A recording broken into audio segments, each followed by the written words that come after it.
Internet तो बहुत पहले से शुरू कर दिया गया था, लेकिन आज का समय जो है वो सोशल मीडिया का है। आप फेसबुक यूज़ कर रहे हैं, आप इंस्टाग्राम यूज़ कर रहे हैं, सोशल मीडिया में और भी कई सारी ऐसी ऐप्स होंगी जो मुझे भी मालूम नहीं है, शायद आपको मालूम होगी तो मुझे बता देना। लेकिन हम अपनी सहूलियत के हिसाब से तो हम इनका इस्तेमाल करते हैं, लेकिन इनके पीछे का जो डार्क साइड जो है वो हमें मालूम नहीं होती। और इन सब चीज़ों के ना मालूम होने की वजह से जो है हम अक्सर लोग जो है वो साइबर क्राइम का जो वो है वो शिकार होते हैं, ख़ासतौर पे औरतें, बच्चे। और देखा जाए तो 2019 के बाद सबसे ज़्यादा लोग जो है वो शिकार हुए हैं साइबर क्राइम का, खासतौर पे वुमेंस 18 से 24 साल के बीच में। क्योंकि कोरोना के टाइम में ज़्यादातर जो लोग जो है बाहर नहीं जाते थे, वर्क फ्रॉम होम था, और उसमें काफ़ी ज़्यादा सोशल मीडिया का यूज़ किया गया। इवन कि बच्चों के द्वारा जो है, जिन बच्चों ने सोशल मीडिया पे अपने अकाउंट्स नहीं बनाए थे, उन्होंने भी अपने अकाउंट्स जो है वो क्रिएट कर लिए। तो मतलब 25% लगभग जो है वो औरतें जो है वो इस साइबर क्राइम का जो है वो शिकार हुई। अब इन सोशल मीडिया ऐप्स को तो हम इस्तेमाल में लाते हैं, लेकिन इनको इस्तेमाल में लाने के वक्त हमें किन किन चीज़ों का ध्यान रखना है वो हमें मालूम होना चाहिए। जैसे कई बार क्या होता है कि हमें कोई फ्रेंड रिक्वेस्ट सेंड कर देता है किसी फेक प्रोफाइल के साथ, और आपको मालूम होना चाहिए कि आपको ये चीज़, आपको आपकी एक समझ और पहचान आप में होनी चाहिए कि ये जो फ्रेंड रिक्वेस्ट मुझे आई है, आपको देखना ये है कि क्या ये रिसेंटली क्रिएटेड अकाउंट है। फेक प्रोफाइल तो आपको सामने दिख जाएगी।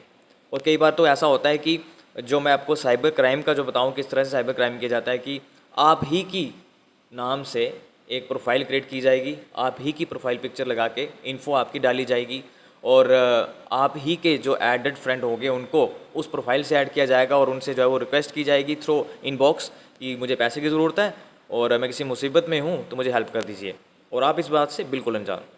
तो जब इस तरह की जब चीज़ें होती हैं तो क्यों होती हैं? क्योंकि हमने इंटरनेट के ऊपर, अपने सोशल मीडिया के ऊपर इतनी ज़्यादा अपनी इन्फॉर्मेशन जो है वो शेयर कर दी होती है।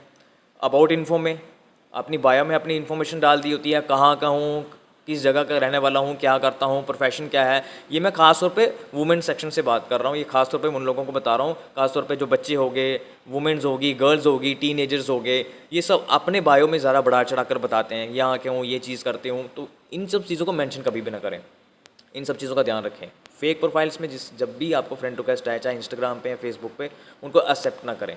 और पासवर्ड तो आपको ये अंडरस्टूड है कि किसी के साथ शेयर नहीं कर रहे हैं। कई बार क्या होता है कि हमें पासवर्ड हम भूल जाते हैं, पासवर्ड जो हमें रीसेट करने में प्रॉब्लम आती है, तो हम क्या करते हैं कि किसी दूसरे से पासवर्ड रीसेट करवा लेते हैं।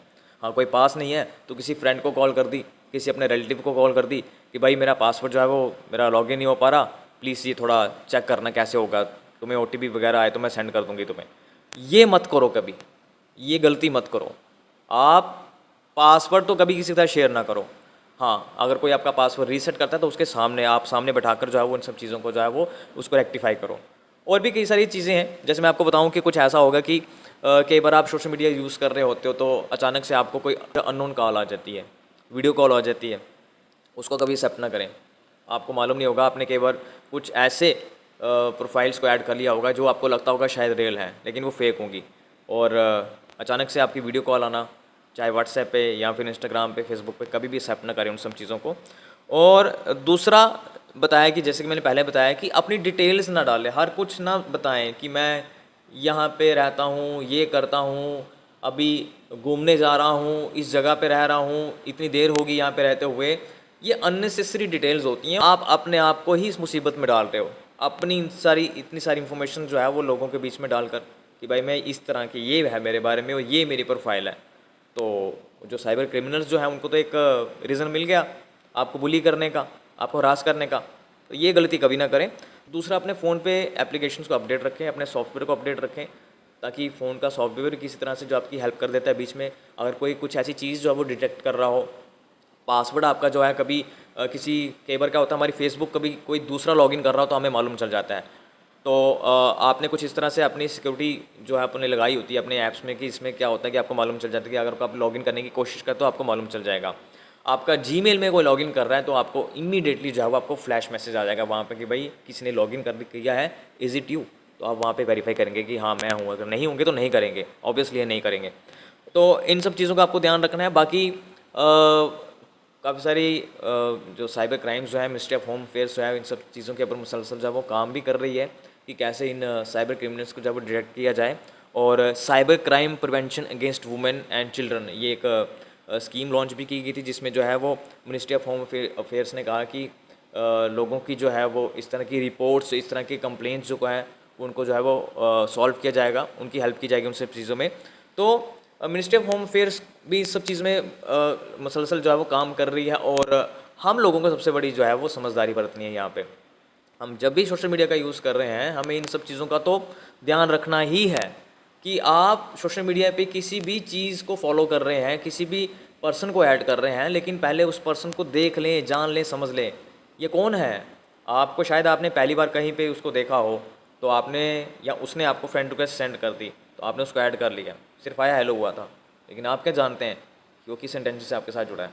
तो ये कुछ ऐसी चीज़ें हैं कि आपको जो है इन सब चीज़ों का जो है इख्तियार जो है बरतना पड़ेगा, और आपको जो है वो समझदारी यहाँ पे दिखानी पड़ेगी कि सोशल मीडिया को हमने यूज़ करना है अपनी सहूलियत के हिसाब से, लेकिन समझदारी भी थोड़ी रखनी है, थोड़ी अलर्टनेस भी रखनी है।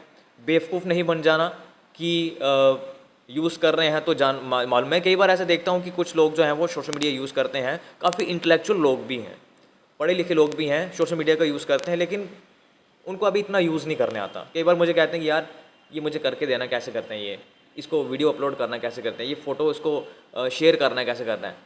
पहले सबसे पहले सोशल मीडिया को यूज़ करने से पहले उसका नॉलेज यूज़ करने का ले लो कि उसको यूज़ कैसे करना है। कई बार क्या होता है, अनजाने में हमसे कुछ ऐसा कंटेंट शेयर हो जाता है, हमसे ऐसा कंटेंट जो है वो हम किसी ऐसे कंटेंट को लाइक कर देते हैं, शेयर कर देते हैं, कमेंट कर देते हैं, तो हमें मालूम ही नहीं होता। तो पहले तो आप नॉलेज लो सोशल मीडिया का कि इसको यूज़ कैसे करना है, टर्म्स एंड कंडीशंस क्या हैं, आपको पहले यूज़ करना आना चाहिए। आप बिना यूज़ किए ही उसमें मैदान में कूद गए तो मुसीबत तो आपके ऊपर आनी ही है। तो ये सब चीज़ें जो है आपको ध्यान रखने पड़ेगी, और इन सब चीज़ों का अगर आप ध्यान रखेंगे तो बच पाएंगे सोशल मीडिया के जिस तरह से आप क्रिमिनल जो है वो इंसिडेंट्स जो देख रहे हैं, किस तरह से साइबर क्राइम्स जो हैं वो हो रहे हैं। इन सब चीज़ों से आपको अगर अपने आपको बचाना है, चाहे बच्चे हैं, चाहे औरतें हैं, चाहे टीनेजर्स जो हैं वो गर्ल्स हैं, कॉलेज गोइंग गर्ल्स हैं, स्कूल गोइंग गर्ल्स हैं, कि कैसे हमने इन सब चीज़ों से बचना है और अपने आप को सबसे पहले जो है वो सेफ रखना है।